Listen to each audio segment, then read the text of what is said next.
I know it's Women's History Month, and I'm not trying to bash any women by nature at all. But what I realise is we won't necessarily make the changes we need to make, especially when it comes to bringing each other with us on the journey, until we actively engage with some of the things we might unintentionally and sometimes intentionally be doing. And one of the things I think about, and this is something I've kept inside but I've not shared publicly. One of the things I keep seeing over and over again is that a lot of senior women who have burnout seek community once they've got to the top. They have not sought community prior to burnout. So their behavior has not been, I want to bring other women with me.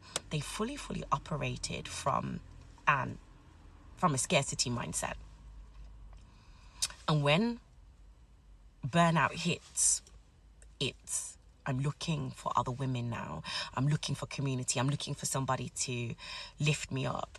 Here's the thing, and this is why it's really important that we recognize this behavior in ourselves and others, is that if you don't do the work in understanding that community means putting time, energy, and effort in, and not just being extractive, this community that you found while you have burnout will not survive, because the behaviors that have been displayed during your journey to the top will resurface amongst you and the other women. And this is something that we have to recognize in ourselves and in others, that if you've only sought community once you've got to the top, ask yourself why.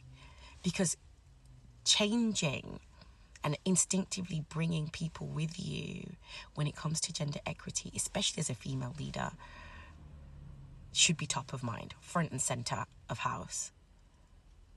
But when you do it at the end, when you're in trouble, my question is, are you asking other women to do the same thing you were often asked to do in the workplace, which is clean up the mess? Are you asking other women to clean up your mess without requiring that you do the work?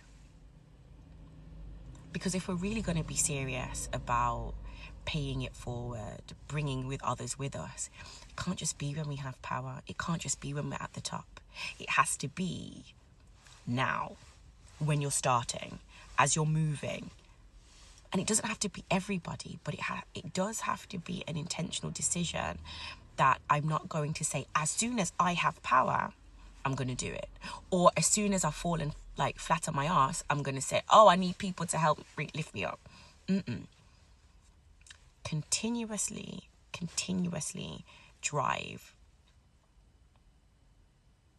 to help others, because that's the only way we'll really achieve gender equity amongst ourselves. But it's the only real way we'll build real, meaningful, long-lasting, sustainable communities.